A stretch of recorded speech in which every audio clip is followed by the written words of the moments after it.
వాళ్ళ యొక్క ఫలాన్ని మనం అనుభవించాలి కాబట్టి పెట్టాను. కానీ వాళ్ళు ఇలా ఇస్తే తీసుకోరు కదా, అందుకని చెప్పేసి పెద్దలు ఏం చెప్పారయ్యా అంటే అగ్నిముఖ వై దేవాహ, దేవతల ముఖ స్వరూపమే అగ్ని అని చెప్పబడింది. అందుకే దేవతలకి తిండి ఏ విధంగా పెట్టాలయ్యా అంటే వాళ్ళకి ఆహారం ఏమిటయ్యా అంటే ఆజ్యం అన్నారు. ఏమన్నారు? ఆజ్యం అంటే నెయ్యి అన్నమాట. వాళ్ళకి నెయ్యి రూపంలోనే ఇస్తేనే తీసుకెళ్తారు. అందుకే అగ్నికి ఇద్దరు భార్యలు, స్వాహాదేవి స్వధాదేవి. స్వాహాదేవినేమో ఈ యొక్క ఉత్తర కార్యక్రమాలన్నింటిలో వాడుతూ ఉంటారు మొత్తం. స్వధాదేవిని గతించిన తర్వాత వాడుతూ ఉంటారు. అప్పుడు ఆ భార్య తీసుకెళ్ళి అగ్నిదేవుడికి ఇస్తే, ఫలానా వాళ్ళు ఈ విధంగా మీ గురించి హోమం చేస్తున్నారు, వాళ్ళకి మీకు ఇచ్చే ఫలితం అంతా ఇవ్వవయ్యా అని చెప్పి చెప్తుందన్నమాట. ఆ విధంగా అందుకోసం అని చెప్పేసి హోమం చేశాం. ఆ తర్వాత అక్కడ శివ కళ్యాణం చేశాం. ఎందుకు చేశామండి శివ కళ్యాణం? మన ఇంట్లో ఎప్పుడు కూడా మహాలక్ష్మి స్థిర నివాసంగా ఉండాలి, ఎప్పుడు ఇల్లంతా కూడా పుత్ర పౌత్రాలతో ఉండాలి అని చెప్పేసి, ఆరోగ్యాలతో ఉండాలని చెప్పేసి అక్కడ శివ కళ్యాణం చేశాం. మరి సత్యనారాయణ స్మృతి ఇప్పుడు చేసింది. దీంట్లో మొట్టమొదటి భాగంగా గణపతికి ఆరాధన చేసి, తర్వాత నవగ్రహ ఆరాధన చేసి, సత్యనారాయణ స్వామికి షోడశోపచార పూజ చేసినాం. ఏం చేసినామండి? షోడశోపచార పూజ. షోడశోపచార పూజ అంటే ఏమిటి? 16 రకాలుగా పూజ చేయటం. షోడశం అంటే ఎంత?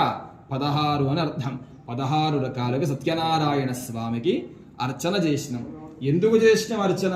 ఊరికే పూజ చేసి నమః అని చెప్తే అయిపోతుంది కదా సత్యనారాయణ స్వామికి అంటే, ఊరికే పూజ చేస్తే ఏమీ రాదు. అయితే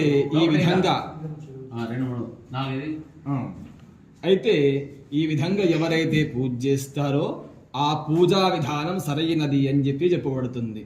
మరి పూజలో ఏం చెప్పాం భగవంతుడికి? ఇంతసేపు కూడా ఆవాహయామి, ఓ భగవంతుడా మా ఇంట్లో పూజ చేసుకుంటున్నానయా నేను, రావజా అని చెప్పాం. ఏమని చెప్పాం?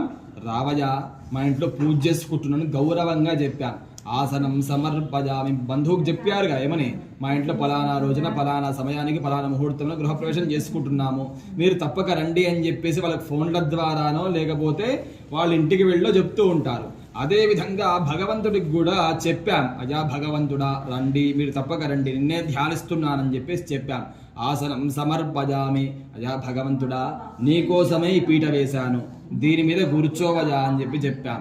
పాదయోపాద్యం సమర్పయామి, అజా భగవంతుడా మా ఇంటికి వచ్చావు కదా సత్యనారాయణ స్వామి, నీ యొక్క పాదాలు నేనే కడుగుతానయా అని చెప్పేసి పాదాలు కూడా కడిగాం.